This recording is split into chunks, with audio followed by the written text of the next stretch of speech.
Approchons-nous du Seigneur. Avec le prédicateur Agbabou Daniel.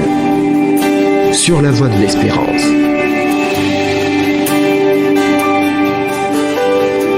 Je viens dans ta présence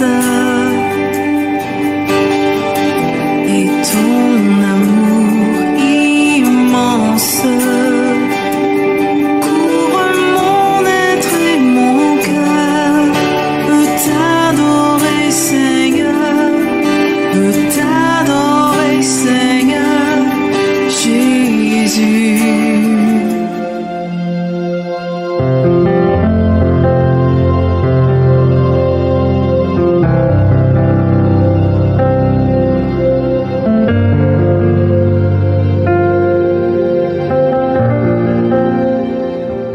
Auditeurs, auditrices de la Voix de l'Espérance, je vous salue dans le précieux et beau nom de notre Seigneur Jésus-Christ. Vous êtes à l'émission Approchons-nous du Seigneur. Bienvenue. Et je vous invite donc à vous disposer pour que nous rentrions dans sa présence, pour contempler sa face et de nous approcher de lui afin de nous faire connaître ses secrets pour une vie épanouie, pour une vie de gloire, pour que nous accomplissions son agenda divin pour notre vie. Alors ce jour, nous poursuivons ce temps d'intimité, ce temps de recueillement, ce temps de prière où nous approchons de lui sur la base de la prière qui nous a apprise en disant: Notre Père qui es aux cieux, que ton nom soit sanctifié, que ton règne vienne, que ta volonté soit faite sur la terre comme au ciel. Donne-nous notre pain quotidien. Pardonne-nous nos offenses, comme nous pardonnons aussi à ceux qui nous ont offensés. Ne nous induis pas en tentation, mais délivre-nous du mal, car c'est à toi qu'appartiennent, dans tous les siècles, le règne, la puissance et la gloire. Amen. Matthieu chapitre 6, les versets 9 à 13. Et nous disions que le Seigneur nous révèle dans cette prière les secrets pour avoir une vie de prière qui produit des résultats, qui produit l'exaucement, qui produit le débordement des bénédictions et des richesses avec abondance dans notre vie. Et le premier secret, nous l'avons vu, c'est de reconnaître que notre Dieu est un Père. Dieu veut que nous approchions de lui comme un Père et non comme un Dieu. Il dit notre Père qui est aux cieux. Et la deuxième étape, le Seigneur nous invite à appeler son règne. Son règne doit être total dans notre vie, dans notre pensée. Son règne doit être visible dans notre pensée. Dans tout ce que nous faisons, nous devons voir le règne de Dieu. Dieu doit régner dans nos pensées. Et quand le règne de Dieu est installé, la troisième des choses, c'est que nous appelons ainsi sa volonté à s'accomplir sur la terre comme au ciel. Parce que le règne de Dieu fait appel à sa volonté. Le règne de Dieu fait appel à son agenda divin. Oui, bien-aimés frères et sœurs, c'est cela le règne de Dieu. Alléluia. Chercher le règne de Dieu dans nos vies, c'est faire appel à sa volonté dans notre vie.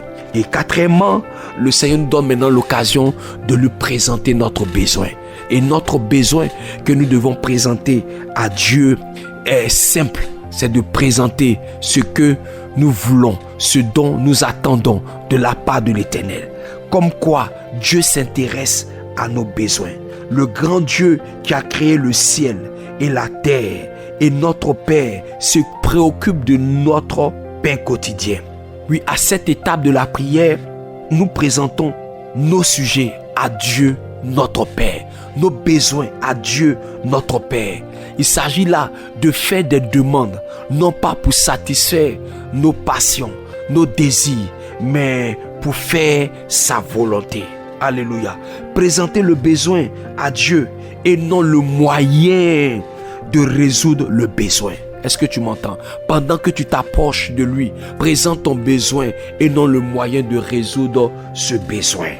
Oui, présente le besoin en gardant les yeux sur la richesse de ton Père là-haut, sur les richesses de ce Dieu qui t'a appelé et qui est puissant pour accomplir son agenda dans ta vie. Ne présente jamais ta demande en fonction de tes capacités, de ce que tu possèdes. Non. Pendant que tu t'approches du Seigneur, est-ce que tu peux dire, Seigneur, voici mon besoin. Ton besoin, c'est quoi? Quel est ton besoin? Présente-lui. Ne présente pas tes capacités. Ne présente pas tes moyens. Présente-lui simplement le besoin et il le fera. Est-ce que tu peux prier? Est-ce que tu peux t'approcher et lui présenter ton besoin? Dis-lui, voici mon besoin. Saint-Esprit agit. Opère dans ma vie. J'attends un travail. J'attends un enfant. Seigneur notre Dieu, voici ma situation. Voici mon projet. Je t'en supplie, interviens pour m'ouvrir des portes.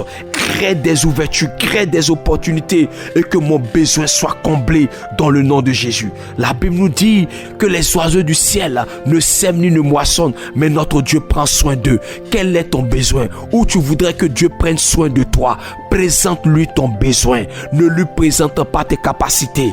Crie à l'Éternel, femme. Ne lui présente pas tes imperfections. Ne lui présente pas tes limites. Ne lui présente pas tes insuffisances. Présente-lui tes besoins et il agira dans le nom de Jésus. Et il agira, il opérera pour toi dans le nom puissant de Jésus. Ah oui, je veux aider une femme, aider un homme à prier. Oui, à prier. Aujourd'hui, nous nous approchons du Seigneur pour lui présenter nos besoins. Comme des enfants qui vont présenter leurs besoins à leur Père.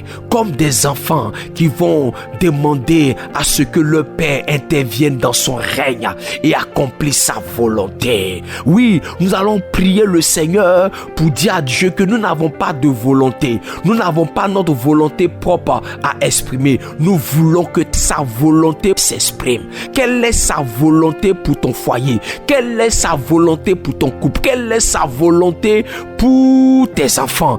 Alors quand tu sais, quand tu désires sa volonté, alors présente-lui ton besoin.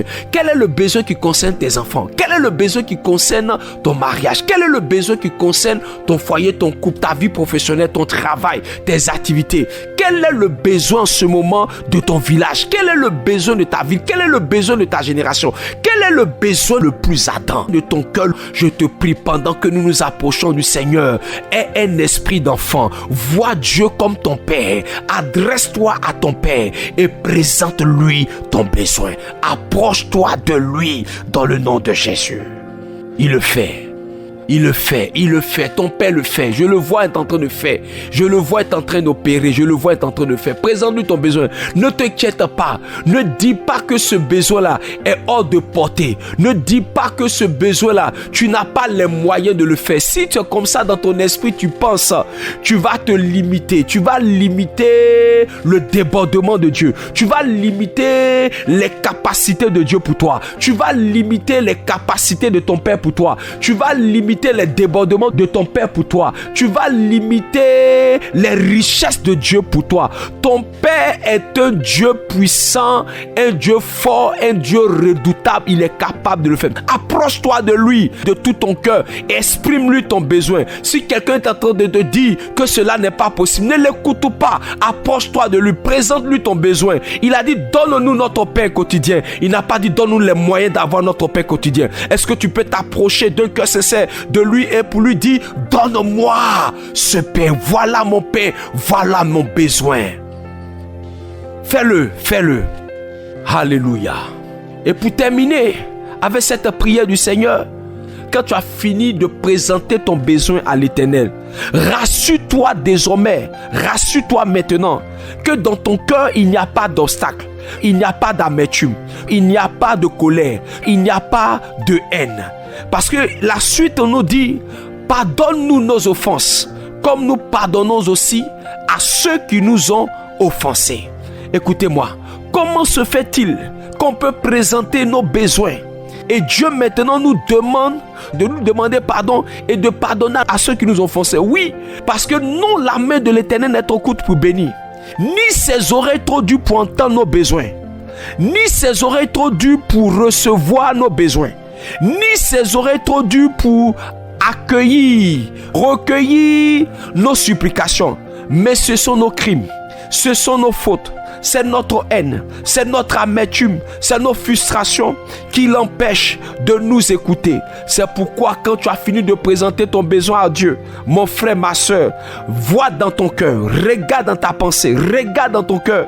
Si tu n'as pas de haine, si tu n'as pas de colère, c'est tellement que quelqu'un t'a frustré, c'est tellement que quelqu'un t'a fait tort, c'est tellement que quelqu'un t'a humilié et tu as ça en cœur, tu as du mal à t'en défaire. Écoute, si cela demeure, il te sera impossible d'avoir ta prière exaucée parce que cela va constituer un frein à la manifestation et à l'exaucement de Dieu pour toi. C'est pourquoi je te prie maintenant, pendant que tu t'approches de lui, vide ton cœur, pardonne, oublie les frustrations, ne garde pas rancune, ne sois pas rempli de colère, ne sois pas rempli de haine, libère-la, sors-les des prisons et vois Dieu, regarde à Dieu et avance, et avance, et avance pour que tu vois ta prière être exaucée, pour que tu vois ton besoin être répondu, pour que tu vois ta requête être exaucée. Oui, oublie cela et avance, demande pardon à Dieu pour toi-même tes fautes et pardonne à ceux-là même qui t'ont offensé, pardonne à ceux-là même qui t'ont frustré